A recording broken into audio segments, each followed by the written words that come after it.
বাংলাদেশের মানুষ একবার যদি জেগে ওঠে তাহলে ভারতের এই অন্যায়কে তারা বরদাস্ত করবে।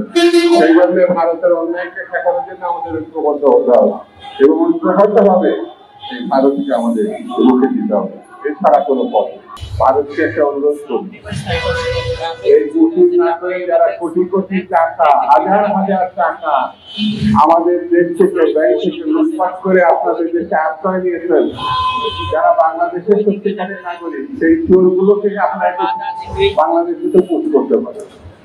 শেখ হাসিনা বাংলাদেশের গণহত্যাকারী, বাংলাদেশের মর্যাদা হানিকার, বাংলাদেশকে ধ্বংস করেছে। তাকে আপনি আদার আপ্যায়ন করে রেখে দেবেন অবৈধ, আর আপনি আপনার নাগরিক তাদেরকে আমাদের প্রশ্ন করবেন।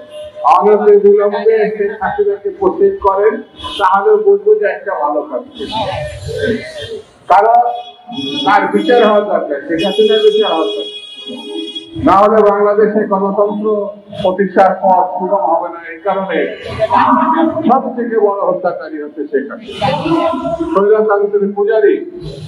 বাংলাদেশের মানুষের রক্ত পিপাসা এই শেখ হাসিনা আকন্দ, মানে রক্ত ধারণ করছে। এই হাসিনার বিচার হয়, তাকে আপনি কোলে করে বসে থাকবেন আর আপনার বাংলাদেশের নাগরিক বলে বাংলাভাষীদেরকে আমাদের দেশে পুঁজি করবেন, এটা মেনে নেওয়া যায়।